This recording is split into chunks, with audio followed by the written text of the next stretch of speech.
Que el Señor les continúe bendiciendo.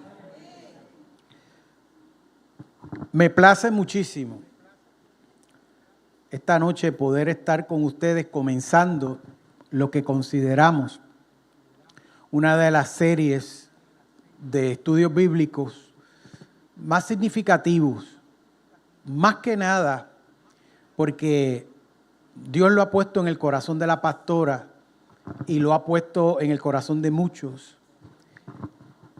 Y este libro de Apocalipsis merece un estudio comprensivo,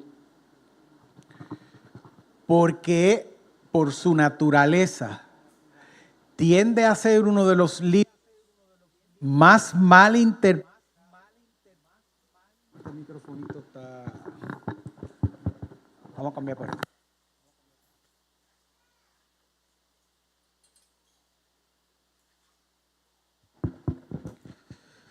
Decía que es uno de los libros que a través de la historia de la iglesia, desde que se escribió hasta estos tiempos, ha sido en diferentes épocas muy mal interpretado. Ha sido utilizado para defender asuntos contemporáneos de aquel momento, de ciertos momentos, y hay razones para eso. ¿Cuál es el enfoque y el propósito que tenemos aquí en esta iglesia, en este momento, para leer, para estudiar, para trabajar este libro? Es saber y entender de primera. Lo primero que tenemos que entender es que el propósito del libro de Apocalipsis es darle esperanza a su iglesia, a nosotros. Que es un libro de esperanza y es un libro de promesa dentro de cualquier fuera la catástrofe que aparentemente esté en el momento. Porque el libro de Apocalipsis, como vamos a empezar a ver desde hoy, es un libro que fue escrito en medio de una catástrofe para la iglesia. ¿Bien? Es importante, y de hecho, hoy y el próximo martes vamos a estar trabajando la introducción. O sea, hoy y próximo martes es la introducción. Y lo que pretendemos y se pretende es, con la ayuda del Señor, es poner en contexto. Hoy como que me quieren molestar mucho. Sí. Pero el Señor va a superar eso. De los otros, pues ponlo en lo que trabajamos. Sí. Disculpen esa digresión. Así que estos 2 martes vamos a estar trabajando la introducción para saber quién, para quién, en qué momento y por qué.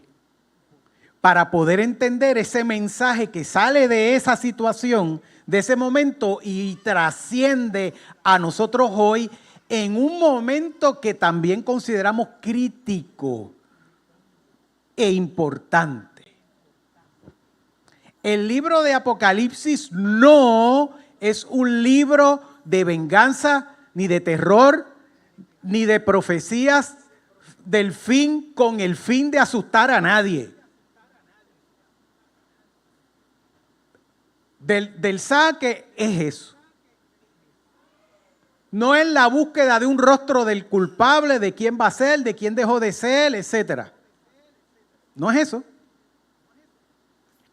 Es un libro, vuelvo y repito, que pretende darle esperanza a la iglesia, como pretendió el autor darle esperanza en aquel momento a un pueblo perseguido y a unas iglesias en Asia Menor que estaban siendo tan perseguidas como la iglesia que estaba en... como la iglesia que estaba perseguida en Judea.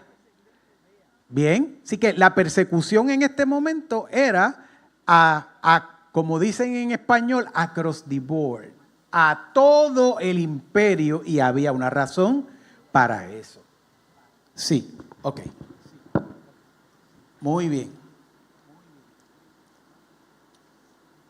El lenguaje del libro de Apocalipsis es simbólico, utiliza muchas imágenes, es intenso en eso, tiene un tono visionario, todos sus mensajes, incluyendo lo que específicamente para las iglesias de Asia Menor, tiene un alto contenido de la visión que pone en el vidente, como asimismo Juan dice que es, y plantea el libro unas secciones, unas partes que están específicamente en mensajes directos a una comunidad de fe que existían. Esas 7 iglesias existían, eran iglesias de aquel lugar.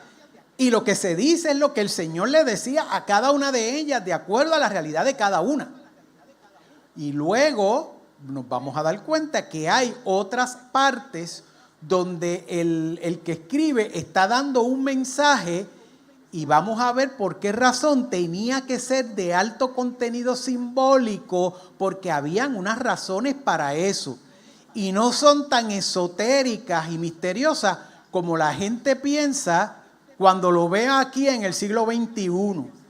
Así que nos vamos a adentrar en cómo las personas de finales del siglo I veían el mensaje, podían entender ese mensaje para nosotros poder tener el mejor contexto del libro.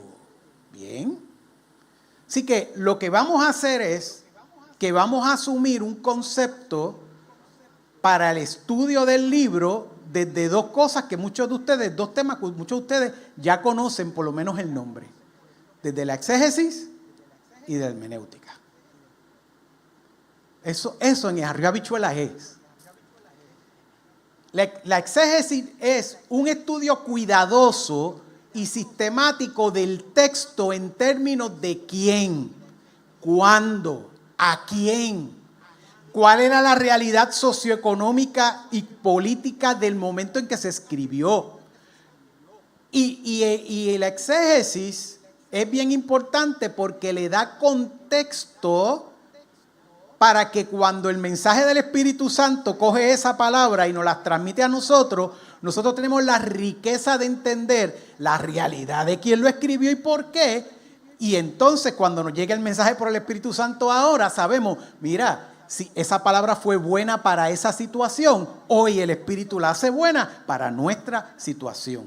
Así que la exégesis es la que pone los datos históricos, culturales, el trasfondo, el lenguaje, el género literario utilizado, porque los libros de la Biblia tienen diferentes géneros literarios, que significa que son estilos de escribir, incluyendo el lenguaje del que fue escrito. Adelanto que el libro de Apocalipsis fue escrito obviamente en griego, fue escrito en griego koiné, y esto no es una mala palabra.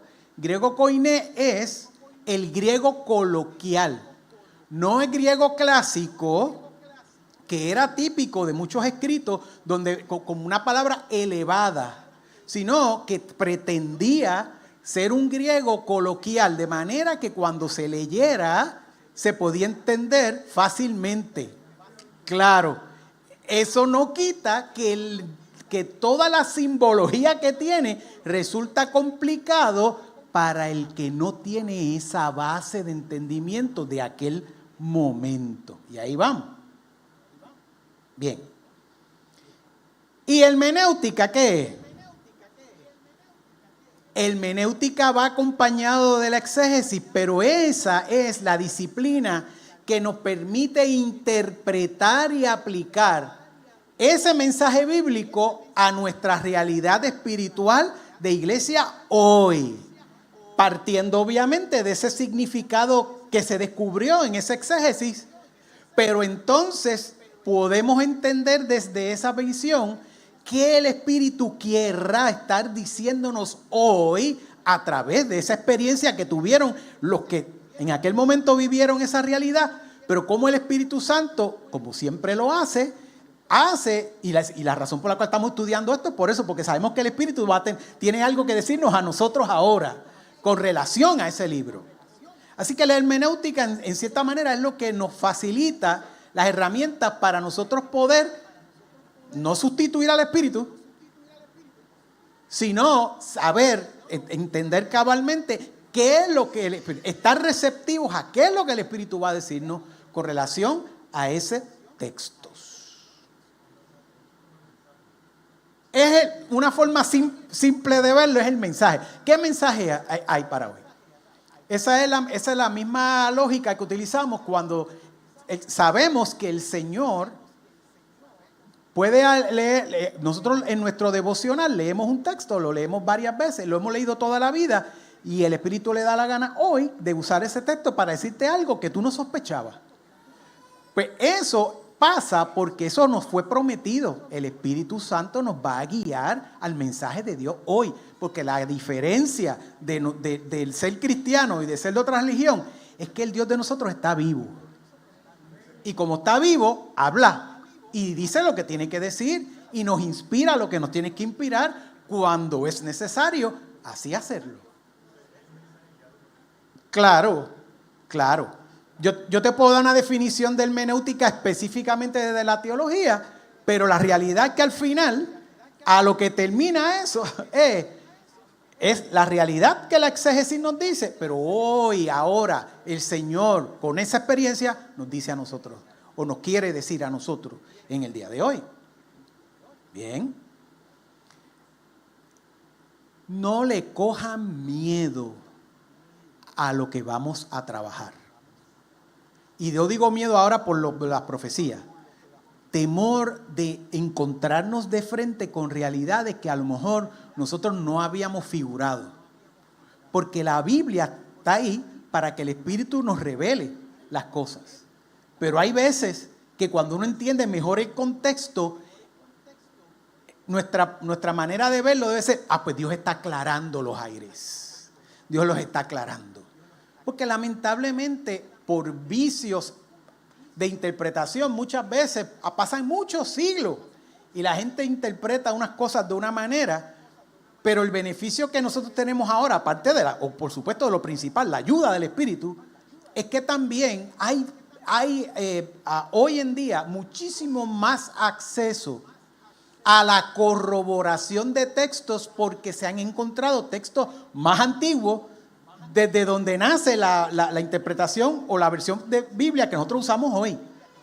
Y eso le permite a los expertos saber cuán atrás, cuán antiguos realmente son los textos y qué cambios han tenido a través de la historia. El beneficio con el libro de Apocalipsis es que del Nuevo Testamento es uno de los libros que menos versiones distintas se han encontrado. Es decir, que el texto más antiguo que se encontró, que es un códice del siglo 100 y pico, que está bien cercano a cuando se escribió, que fue encontrado tan recientemente como 1992. Y escrito en mismo griego, no es tan armónico como la versión que se tenía, que era un poco más tardía, que nos permite estar bien seguros que esa versión utilizada en las primeras interpretaciones es bastante fiel, no cambió tanto. Hay otros libros que tienen unos cambios significativos, pero es normal, esto no se invalida. No es que se invalida la Biblia ni la palabra, lo que ocurre es que entonces tenemos la posibilidad de entender mejor. Por eso es que vamos a estar utilizando a través de estos estudios en momentos dados que yo, en vez de decirle Reina Valera, vamos a ir a Nueva Traducción Viviente, o vamos a ir a Dios Habla Hoy, o vamos a ir a Nueva Versión Internacional. Y es por esta razón. Y esto lo quiero aprovechar y aclararlo aquí, porque hay muchos hermanos que en momentos dados me han preguntado que si hay una versión, ¿sabes? Si hay una revisión, una versión de la Biblia que es mejor o peor que otra, o que si tiene más autoridad, menos autoridad. No lo ve así. Si lo ve así, está equivocado. El beneficio de las versiones nuevas de la Biblia es que cuando esas Biblias se editan, no se editan porque alguien simplemente coge y lo pasa. Hay unos comités de estudiosos que ahora tienen a su haber esos descubrimientos de los cuales yo le estoy diciendo y pueden comparar textos más antiguos y entonces al traducirlo al lenguaje actual tienen a su haber el poder decir, no nos vamos a equivocar tan fácil porque tenemos 12 personas, 15 personas, expertos que dicen, ¿tú crees esto? Sí, yo creo que así. Sí, esta es la interpretación filológica, que significa el análisis de lo que está escrito en cuanto a lenguaje y contexto. Sí, esto, lo otro. Sí. Pues mira, vale la pena entonces poner esta frase en vez de esta, siempre y cuando no quite el mensaje original, el sentido original. De hecho, es por eso que eso se hace en consenso. Por eso no es alguien que se sentó y no. Es un consenso de gente que dice que va a votación. Usted sabe, por eso es que una traducción de la Biblia puede tomarse 5 y 6 años. Y para orgullo de nosotros los puertorriqueños, tenemos una persona que ha participado un puertorriqueño que ha participado en más de 6 interpretaciones de versiones diferentes de la Biblia, y es el doctor Samuel Pagán, que habla griego, que habla griego koiné, que habla griego clásico, que habla hebreo, que es traductor oficial de la Biblia en los diferentes, por lo menos 3, y es un profesor de la Universidad de Israel.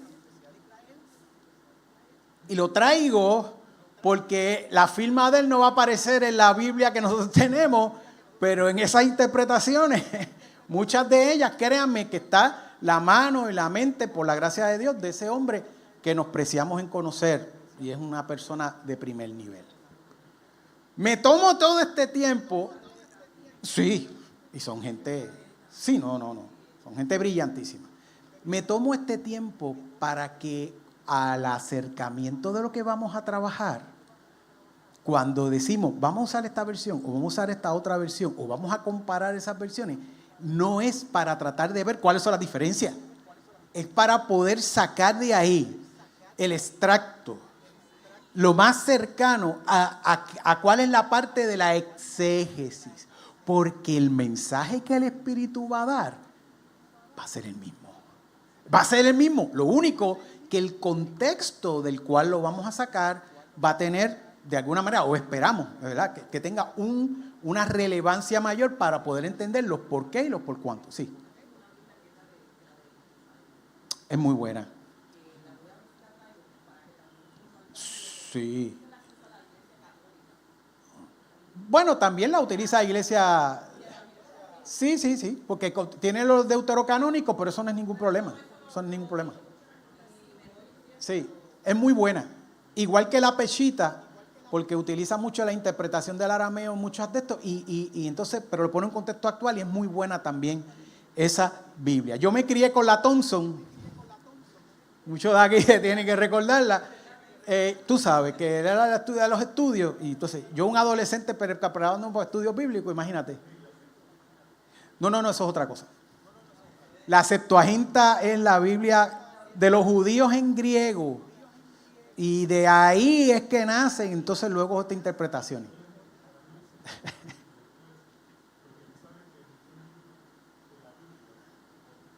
Sí.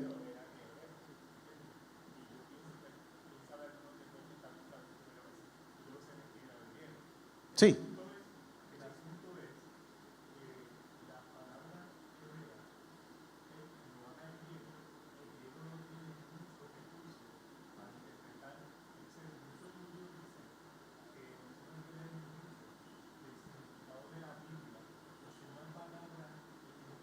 Uh-huh. Claro.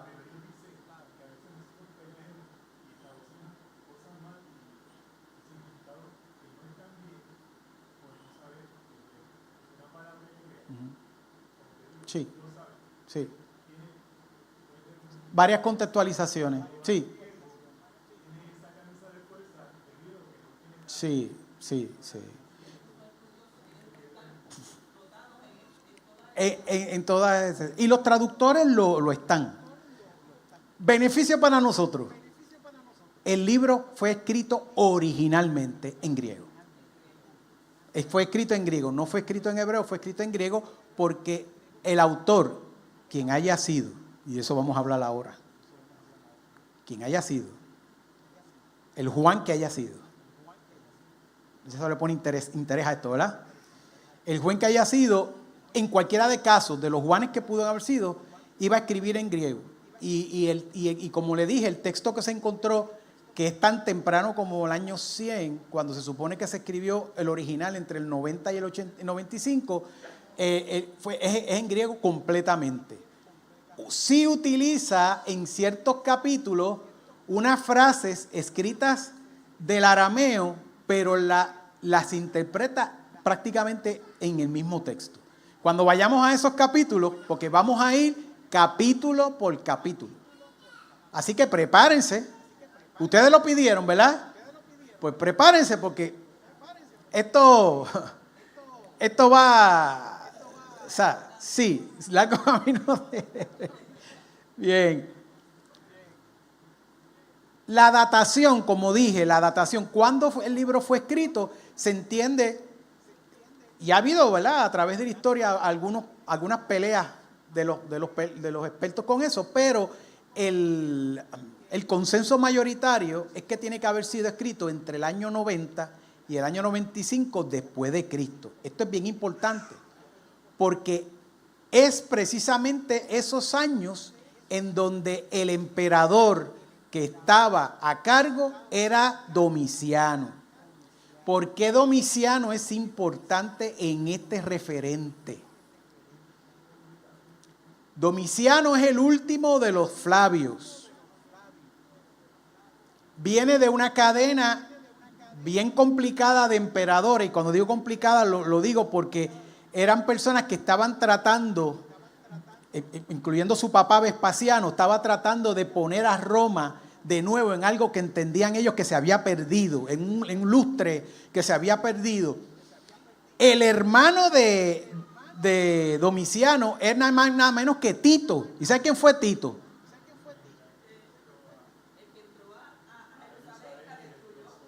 El que destruyó el templo, ¿ok? El que arrasó a Jerusalén. Oye, ¿sabe? Ese era el hermano de este muchacho. Y cuando este Tito misteriosamente muere de una enfermedad que supuestamente cogió en las guerras sepias, dicen, hay gente que todavía dice que fue envenenado, pero a mí eso no me interesa. Eso, los emperadores típicamente eran envenenados, eran asesinados, porque era una forma vigente política de resolver los desacuerdos entre el emperador y el pueblo, y el Senado era matando, pues mira, ya tú sabes, estás caduco. Ahora, Domiciano se encargó, una vez toma el poder, de bregar con aquellos asuntos que quitaran el poder hegemónico de Roma de todas las provincias. Las provincias romanas de este tiempo incluían a Judea, que era una provincia imperial, que significa que le respondía directamente a Roma, al emperador. Pero en Asia Menor, lo que es Turquía hoy en día, ¿verdad? Había un gran surgimiento de las iglesias allá. Se había desarrollado mucho el evangelismo, y esos viajes de Pablo y todo, eso cogieron esa área y realmente le dieron una extensión bien grande a la iglesia. Pero también esas eran provincias romanas. Por tanto, Roma comenzó a pensar, luego de todos los debacles de los emperadores anteriores, Domiciano hace mucho hincapié en la manera en que el cristianismo entendía a él que le estaba restando méritos a la autoridad del imperio.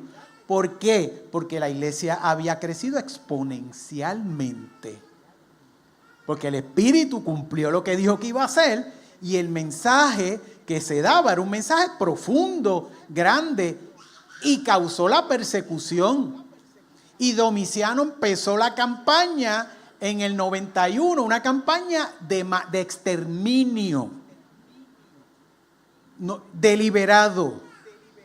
Era que venía, cogía, tenía sus agentes. ¿Quiénes son los cristianos aquí? Él empezó en Roma. Y después, en las ruinas de lo que quedaba de Judea, para allá. Y luego se extendió a las iglesias de Asia Menor. Y era que se los traía para hacer la diversión. Abrió el Coliseo nuevamente, que había sido cerrado ya, solamente para poder ejecutar cristianos allí. Claro. No. Entonces, ahora te cuento algo. Hay un chisme, hay una carta que se recoge de cuando Domiciano le escribe a uno de sus agentes, vamos a decir así, son gente de alto rango del ejército que estaban a cargo de centurias, y le decía que iba a haber un cambio de estrategia, porque la estrategia del asesinato directo, identificar a los líderes y matarlos, él decía, ¿verdad? En ese escrito, es que yo mato uno y se me convierte en dos, incluyendo gente de Roma. ¿Y qué empezó a ocurrir? Él empezó a utilizar inteligencia, como decían ellos.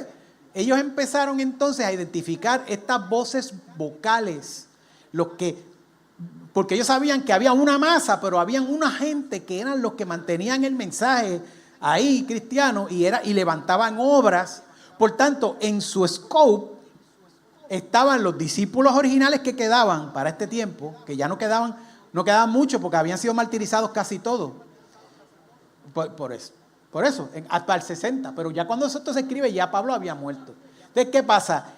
Él se da cuenta que él mejor utiliza el sistema de silenciar. Y el sistema de silenciar él cogía, tú eres el que estás hablando mucho, si te mato te convierto en símbolo, te voy a coger y te voy a meter en una prisión por allá para que todo el mundo sepa que el que esté hablando este mensaje va para una mazmorra, que para los efectos mejor es morirte, ¿verdad? Esa es la manera en que Roma pensaba.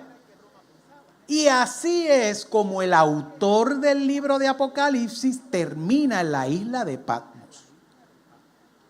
La isla de Patmos fue utilizada en el primer siglo como una isla prisión. El Alcatraz del Mediterráneo. Y entonces, allí estaba este Juan, que vamos a hablar ahora de qué Juan puede ser, ¿verdad? Este Juan y un montón de líderes. Y él empezó a decir, él empezó a ponerlos allí y a pensar, déjame ver, y eso lo estoy diciendo no por un chisme, es que está escrito. Lo bueno de Roma, por decirlo algo bueno, es que notarizaba todo y porque tenía importancia para ellos. Así que Domiciano trató para tratar de coger el crecimiento de la iglesia y limitarlo. No le funcionó.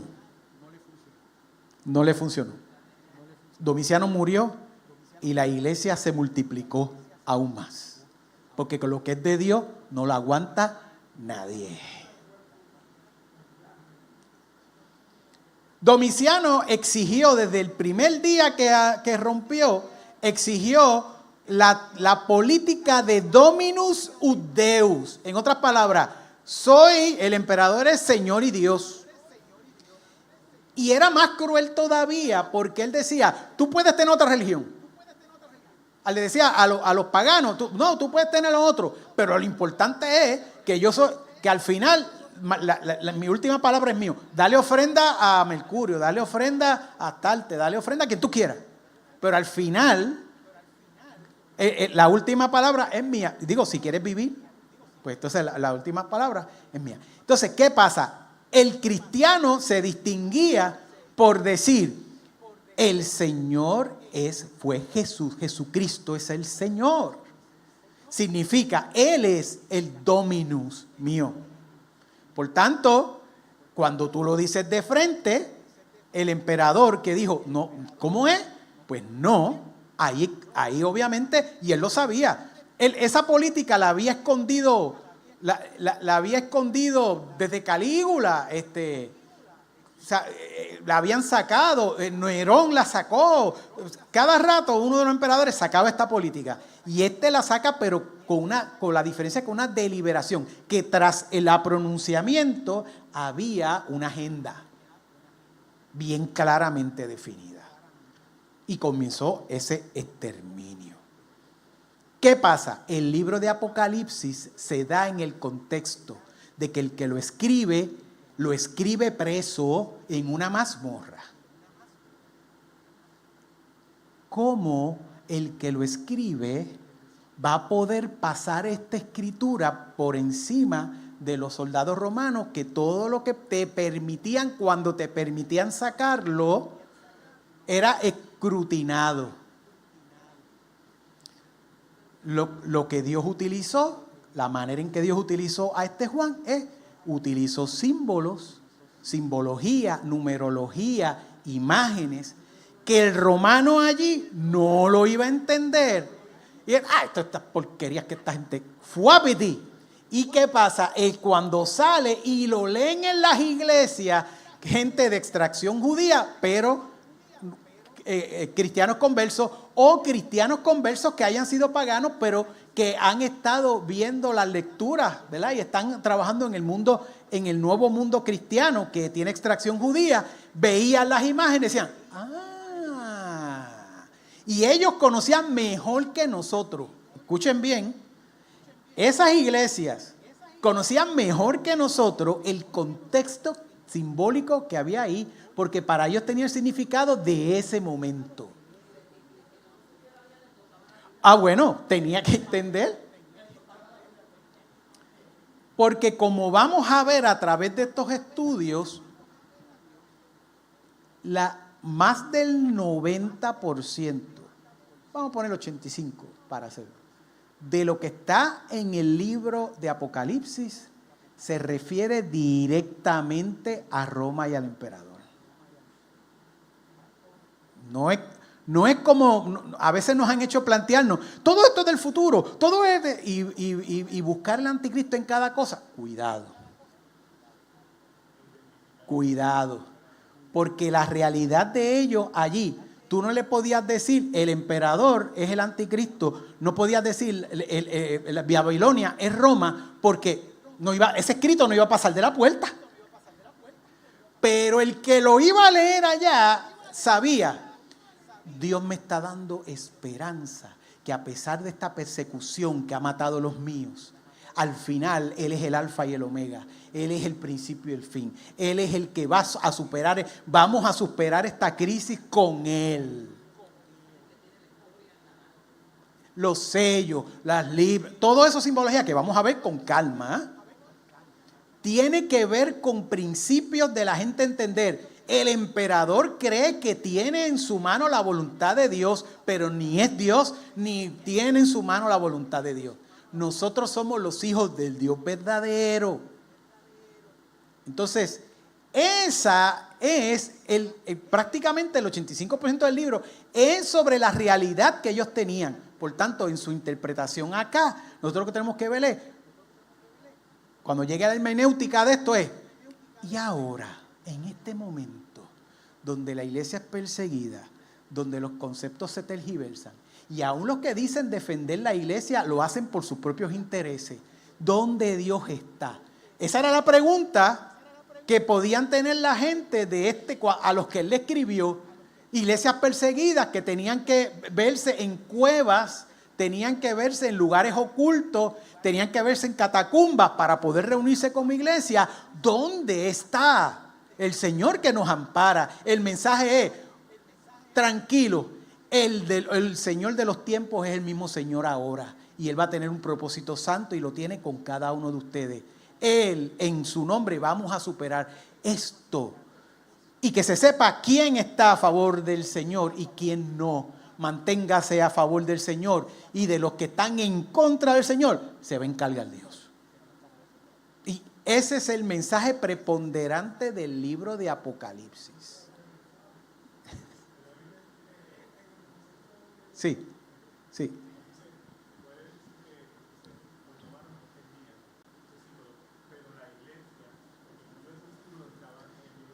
Y ahora, sí, y ahora te explico.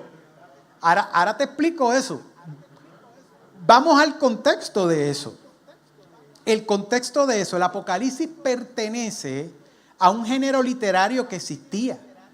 Es un género literario que existía desde el siglo III antes de Cristo y se extiende prácticamente hasta el siglo II después de Cristo, y es el género literario apocalíptico. Existía. Ok. En las primeras instancias, el libro de Daniel y parte de otros libros, parte de lo que es Jeremías y otros profetas menores, tienen partes apocalípticas, porque cuando se llama apocalíptica, viene del griego, por eso es que apoteosis. Apoteosis como que es algo, ¿verdad?, lo grande. La raíz es porque Apocalipsis tiene que ver con convulsión de los tiempos, con algo que está siendo significativo, que algo que está rompiendo la naturalidad y la normalidad. Por lo tanto, se entiende que tiene que haber una intervención, y hay una intervención de Dios y propósito de Dios, aún en Apocalipsis, es decir, aún en la situación más difícil. Bien, en Daniel y en otros profetas, esa lectura apocalíptica siempre coincidía con momentos críticos en la historia del pueblo. En el caso de Daniel, el Apocalipsis era Babilonia,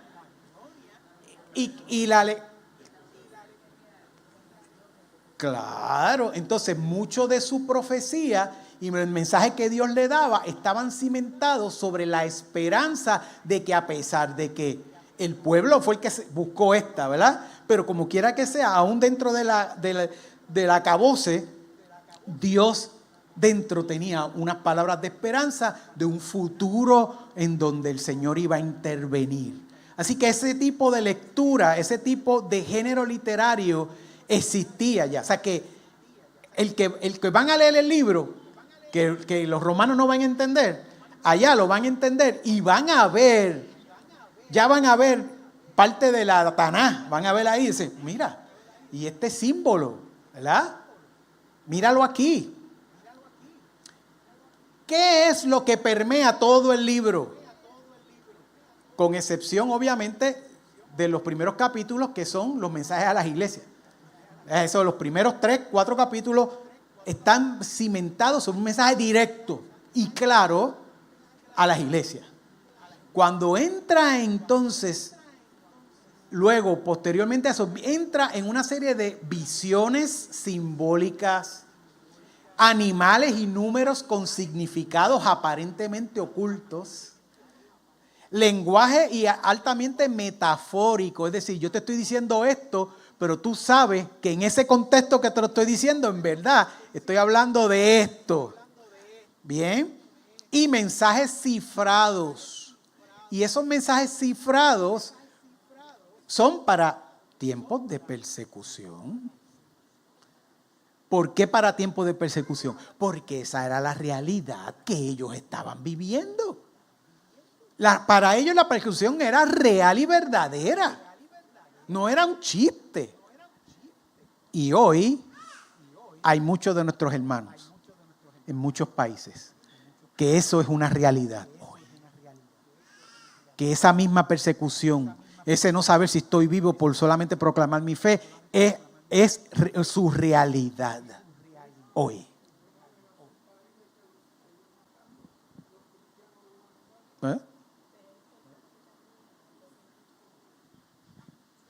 Que es importante también algo que dijiste ahorita, que hay países donde los cristianos son perseguidos. Nosotros pudiéramos decir que aquí pues no son perseguidos porque todavía nos podemos reunir en la iglesia, pero como tú dijiste, los principios, ¿verdad? Las cosas, los valores del reino que el Señor nos ha enseñado y que es lo que proclamamos, porque ese es el evangelio, ¿verdad?, de las buenas nuevas, está siendo tergiversado y está siendo bien, ¿cómo se llama? Debatido y se quiere aniquilar eso. O sea, que es un tipo de persecución que no es tan abierta, pero sí es directa. Hay dos frentes actuales. Dos frentes. El frente de oposición directa, ustedes son un chorre bruto que no saben nada de esto, y esas son...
tiempo y no hemos tocado sí.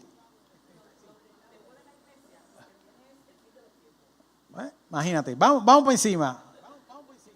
Bien, mire, el autor. ¿Quién es el autor del Apocalipsis? Lo primero que tenemos que saber es que, a diferencia de otros textos del Nuevo Testamento, el autor no dice que es Juan. Es decir, dice que es Juan. Se dice él mismo como Juan el visionario en momentos determinados. Pero este Juan, la iglesia primitiva y la mitad de los padres de la iglesia. Cuando digo padres de la iglesia, yo me estoy refiriendo a estos primeros que eran discípulos directos de los discípulos, que fueron formando luego esta gente que compilaba lo que se había escrito y empezaron a hacer teología. Ellos fueron los que desarrollaron entonces los credos apostólicos. O sea, luego, eventualmente, cuando la iglesia se organiza, o sea, ya cuando entra la era del Estado, es decir, ¿verdad? Cuando la iglesia se puede organizar, ya con Constantino, pues ya comienzan unos títulos. Pero antes de eso, habían padres de la iglesia que eran prácticamente, muchos de ellos congéneres con el tiempo que se escribe el Apocalipsis, ¿verdad? Pues ellos tenían como candidatos quien había escrito el libro, algunos a Juan el apóstol, es decir, Juan el discípulo amado. Bien, el que estaba con Jesús. Es el hijo de Zebedeo, ¿verdad? Esa es la tradición, una de las tradiciones de la iglesia. Esta tradición desde el siglo II especialmente era defendida por Agustino Mártir, Ireneo, Tertuliano, que eran padres de la iglesia. Y el argumento que tenían ellos, ¿verdad?, para favorecer eso era pues que ellos veían en el escrito una autoridad apostólica, ¿verdad?, que la iglesia primitiva le gustaba vincular los libros a lo más cercano a los discípulos posible para darle de alguna manera autoridad al escrito. Y como ellos dicen que dijo Juan y no dijo quién, pues había una inferencia que tenía que ser entonces el apóstol. Y que hay ciertas similitudes teológicas en el escrito en cuanto a temas: el cordero, la victoria, el dualismo de luz y tiniebla, que en el Evangelio de Juan están presentes. Así que ellos decían, pues mira, ¿tú sabes qué? Debe de ser. Ahora, hay un problema con ese Juan en tiempo y espacio. Okay. Primero, el estilo del griego, que aunque era koiné, era diferente. La forma de escribir era diferente. ¿Por qué? Porque tenemos evidencia de cómo escribía el apóstol, muy buena referencia, y luego tenemos el estudio filológico, o sea, el estudio del texto, de cómo está escrito, del lenguaje que está escrito, los recursos que utiliza, y realmente no, en un corto tiempo, porque entiendan esto, el Evangelio de Juan fue escrito para el año 85. O sea, el Evangelio de Juan y están bien cerquita.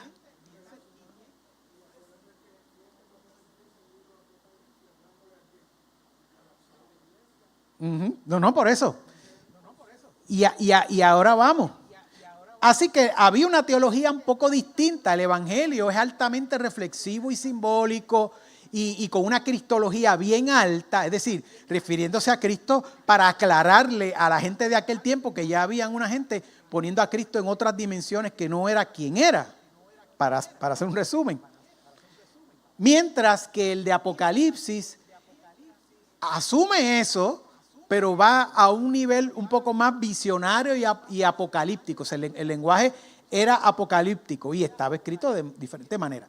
También el concepto de cordero, y eso lo vamos a ver luego cuando lleguemos a esos capítulos, el concepto de cordero que aparece en Apocalipsis tiene un matiz, un sentido un poco distinto al del Evangelio. Claro, puedes decir, no, pero es que el propósito en el cual fue escrito es diferente, etcétera. Bueno, pero no es, de acuerdo al consenso teológico, no necesariamente es el primer candidato por esto que acabo de decir. Hay otro candidato. Se llama Juan el Anciano o el presbítero. Ese es el consenso. ¿Y por qué? Papías, Eusebio cita a Papías, esto parece una enciclopedia, ¿verdad?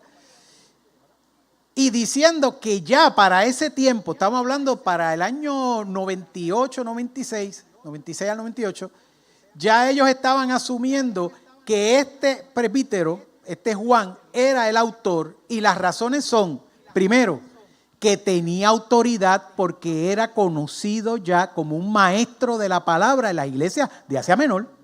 O sea, existía un Juan presbítero que se había encargado de ir por las diferentes iglesias, ¿verdad? Y dar el mensaje. Así que tenía autoridad para esas iglesias. Al tener la autoridad, cuando él escribe, esto te digo de parte del Señor, pues, tú sabes, pues las iglesias, como que dice, iban a hacer caso.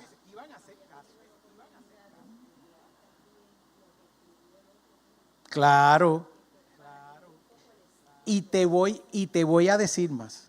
Lo que sí es seguro y hay armonía entre los padres de la iglesia es que este Juan presbítero era discípulo directo de Juan, el discípulo amado. Eso sí se puede asegurar con bastante certeza. Sí.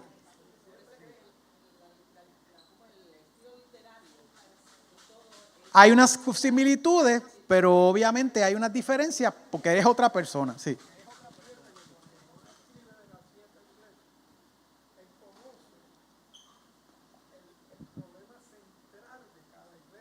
lo conoce muy bien porque ha estado allí.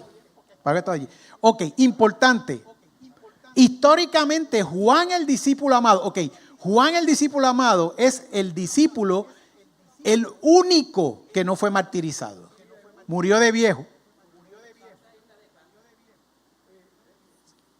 Murió de viejo, no, el discípulo.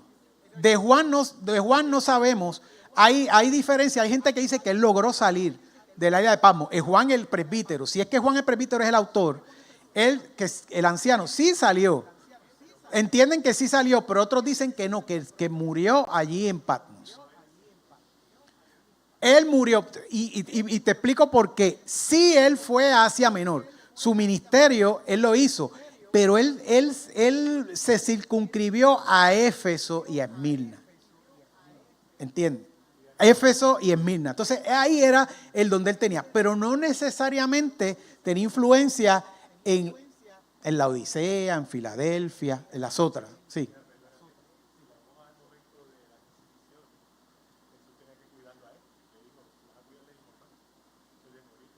Ah, sí, exacto. Claro. Claro. Y obviamente el Señor sabe todas las cosas y sus propósitos los tiene, por supuesto que sí. Claro. Oh, claro que sí. Así que hay otras teorías de otros posibles autores, pero la pregunta que yo hago, ¿será importante quién fue? Yo lo estoy diciendo y lo estoy compartiendo con ustedes para que tengan un conocimiento de primera mano, porque saber el autor es parte del exégesis, porque usted sabe quién escribió para que puedas ver bien propósito y a quién, ¿verdad? Tú conoces quién escribe y a quién le escribe, y es importante para el contexto histórico y cultural. Pero en este caso, sea Juan el apóstol o sea Juan el anciano, el visionario, sea cual sea de los dos, lo que sabemos es, uno, que dieron y estaban capaces de dar su vida por el evangelio. Dos, que habían sido nombrados por Dios para hacer el papel que les tocó jugar, que eran jugadores importantes en el desarrollo de la iglesia. Tres, que conocían al dedillo la relación de las profecías de la Tará y la Taná en referencia a Jesús, y de ahí en adelante conocían el evangelio. Por tanto, el contexto del texto que ellos elaboran, sea uno sea el otro, igual nos llega por la voluntad de Dios y por la autoridad que Dios le dio a quien fuera. Por tanto, de aquí en adelante en estos estudios, ¿quién lo escribió? El mensaje es lo importante. El mensaje es lo importante. Bueno, vamos a llegar por lo menos a hablar un poco de lo que ya adelantamos sobre el asunto del ambiente sociopolítico de ese momento. Ya hablamos un poquito del nene de Domiciano, ¿verdad? Y de lo bueno que era, de la buena gente que era. Y utilizaba, se recoge mucho la crueldad que él tenía en el castigo a los cristianos. O sea, desollaba vivo a la gente, le sacaba ojos a los niños para dejarlos ciegos. O sea, era, claro, si tú lo miras desde el punto de vista de Roma, si la prioridad de Roma era mantener su poder hegemónico, y ellos entendían que ahí le iba la vida, porque ellos le temían más al enemigo interno que al enemigo externo, porque ellos tenían de los mejores ejércitos que había en esa realidad, y ellos a los hermanos no le iban a temerle, a los galios no le iban a temerle, a esa gente, porque los vencieron un montón de veces. Y claro, los bárbaros estaban esperando su oportunidad, y su oportunidad les llegó. Pero todavía eso no es la realidad de este momento, ¿verdad? La realidad de este momento es que Roma no se puede dar, ellos entienden, no se pueden dar el lujo de tener cabos sueltos en cuanto a la autoridad. Y la iglesia, y entiendan esto, claro, para empezar, o sea, pero mire, entiendan esto bien. La verdadera amenaza del cristianismo para los romanos era un asunto de el tipo de fe. ¿Me explico? Todas las religiones paganas y el judaísmo partían de un supuesto, un Dios inalcanzable por allá, y entonces tú a hacer ceremonia, tú a hacer holocausto, tú a hacer ofrendas florales, ofrendas de alimentos, para tratar de captar la atención de un Dios distante y para ver si de su gracia se caía algo para ti. Ok, por tanto el sacrificio venía mío, de mí, del que yo quiero adorar a ese Dios, quiero buscar su favor, por tanto yo me tenía que sacrificar a ver si ese Dios. De momento, hay alguien que hace el sacrificio primero y lo hace por amor, y al hacerlo dice, no me importa cómo tú seas ni de dónde vengas, el asunto es que me abraces a mí y yo ya compré para ti las llaves del cielo. Más que importante es que el reino está aquí ahora mismo, existe. No es un reino que va a venir, es un reino de ahora, de realidad. Y tú lo vives todos los días demostrándole a tu hermano que puedes verlo con los ojos de Cristo, que puedes verlo y puedes estar con Él, que puedes empezar a vivir una vida entera y plena.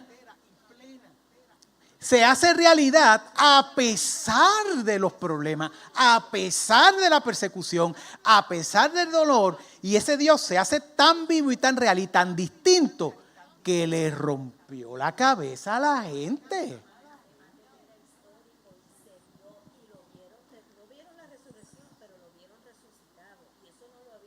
No lo había ocurrido con nadie, sí. Claro.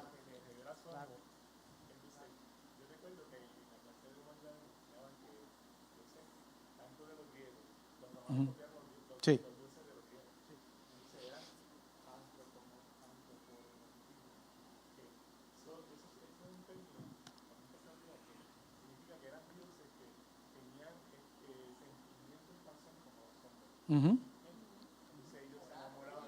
Sí, tenían debilidades como los dioses que tenían debilidades como sí. Antropomorfia. Sí, sí. Sí. Miren, ¿por qué se multiplica el cristianismo? Porque entonces la gente se da cuenta que este asunto es diferente. Se dan cuenta que esta fe no es lo mismo. Se dan cuenta que detrás de eso hay una manifestación y ahí es donde entra el Espíritu Santo. Porque cuando el Espíritu Santo realmente toma el control de aquel que tiene la fe, entonces no hay circunstancia difícil que no pueda trabajar. Se enfrenta a cualquier riesgo y puede decirle a Roma de frente, no me voy a doblar ante ti. Ah, ¿quieres quitarme mi vida? Quítame mi vida. Ahí Pablo nos dice a nosotros, el que quiera buscar su vida la va a perder, pero el que la pierde para el Señor la gana eternamente. Es decir, el cristianismo vence los miedos humanos y te pone en un contexto en el cual ahora tu esperanza es eterna porque ya no depende de lo que yo haga simplemente o la ofrenda que yo dé, sino se trata de entregar un corazón a un Dios que se entregó primero. Así que Él pasó el trabajo realmente, la cruz, para que yo no la pasara. Entonces ese mensaje era completamente y absolutamente revolucionario. No había manera. ¿Qué pasa? Roma se enfrentaba, humanamente hablando, a una realidad de que no tenía un Dios para competir.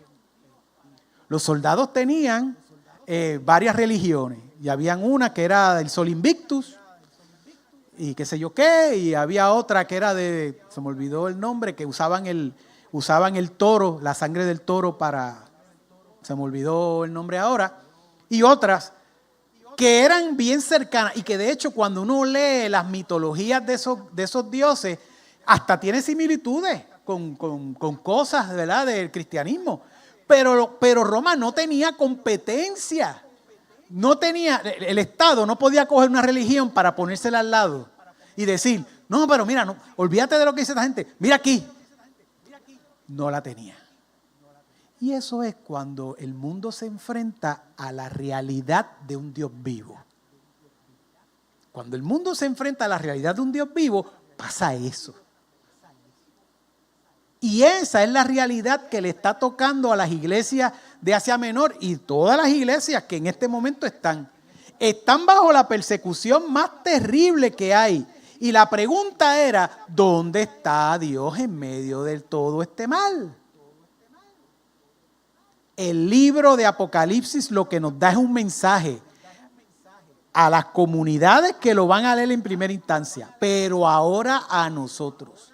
Que no importa la opresión, no importa la injusticia, la ansiedad que nos causa las idas y las venidas de los líderes políticos del mundo, ni de dónde vamos a quedar, si el loco aquel hizo aquello o va a hacer aquello, o qué guerra se va a formar, que por encima de todo eso, nuestra esperanza no está expuesta en lo que el hombre quiera hacer o vaya a hacer. Nuestra esperanza está en el Dios eterno, que ya ha comprado para nosotros una salvación tan grande que nosotros no le vamos a temer a eso. Y no importa qué vaya a ocurrir, y desde ahora les digo, estas clases no van a ser para yo averiguar qué va a pasar y cuándo y en qué año. Si ese es su empeño de ver en este libro un asunto de cuándo va a pasar esto y cuándo va a pasar aquello, dése de baja. No vamos a llegar ahí. Le voy a decir a dónde vamos a llegar. Que cuando el Señor vaya a venir, que cuando el Señor haga cuando Él lo diga, nosotros, tú y yo, estemos preparados. Ahí vamos a llegar. Vamos a llegar a que independientemente de los signos de los tiempos, de cuán escatológico es lo que diga Juan en un momento dado, o cuán para emperador es, y lo que haya en el medio, es bueno para saberlo y para que estemos claros. Pero la realidad es que el propósito del libro y el mensaje que Dios tiene con el libro es que por encima de toda calamidad, por encima de toda enfermedad, por encima de toda problemática social, del hecatombe que venga, nosotros somos su iglesia. Y se nos ha reservado para nosotros la bendición del cielo. Eso es la finalidad del libro y es al fin y al cabo a lo que vamos. No. El análisis, sí.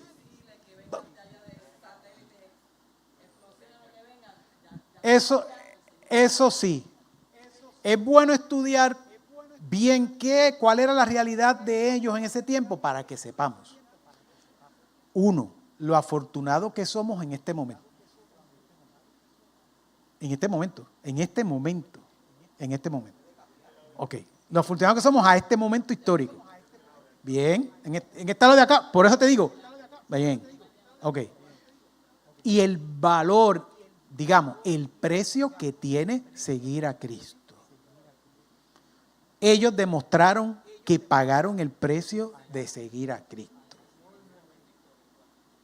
Entonces, debemos acercarnos al estudio de Apocalipsis precisamente con temor y temblor de saber, Señor, prepárame para yo estar a la altura de esto. Porque según vaya apretando la situación, nosotros tenemos que hacer claro, y ese libro de Apocalipsis tiene que ir a nosotros decir, pero hay esperanza en Cristo.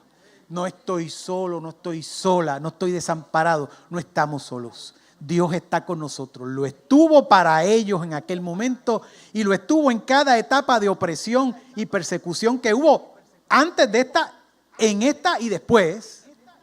Y va a estar con nosotros en lo que venga.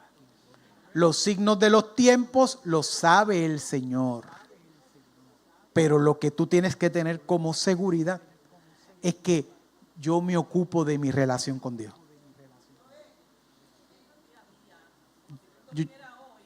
Yo me ocupo de mi relación con Dios.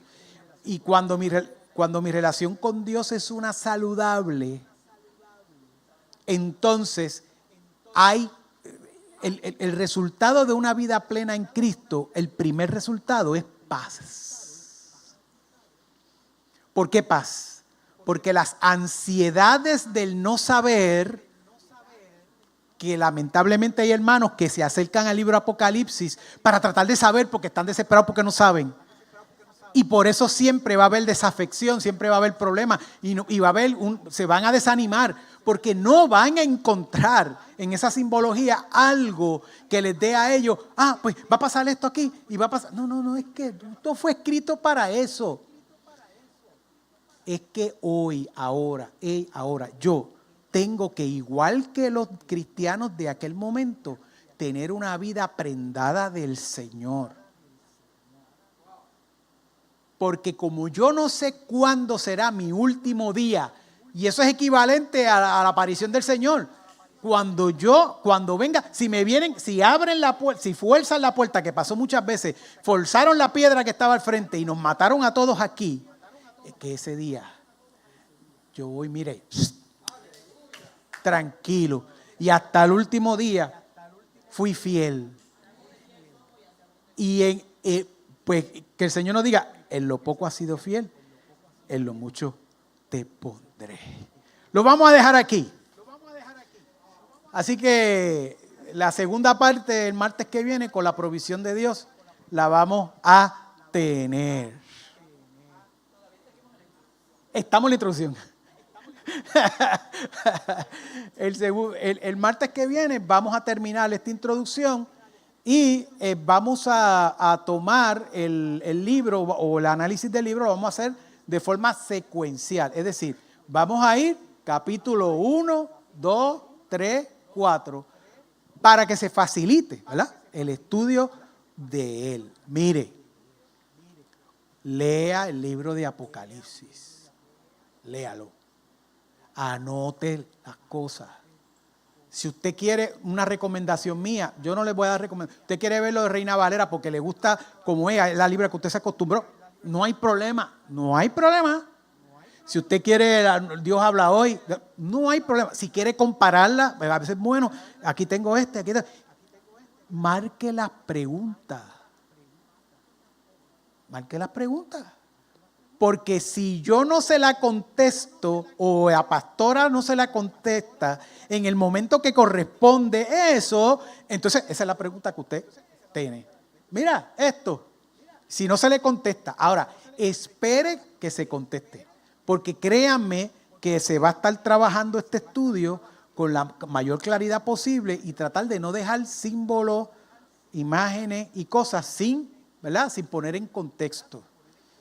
Pero aún así pueden haber preguntas, se vale preguntar. En estas primeras 2 clases no necesariamente esperábamos muchas preguntas porque obviamente es introductorio. Pero una vez entremos en los capítulos y empecemos, a bregar con eso, vamos a trabajar intensamente en eso. Amén. Vamos a ponernos en pie. Recuerden, hermanos, la agenda de nuestra iglesia, el culto del domingo, importante. Aquellos hermanos, mire, aunque la campaña de oración temprana, es decir, en la mañana, haya concluido, mire, no tiene que venir aquí, pero mantenga la oración.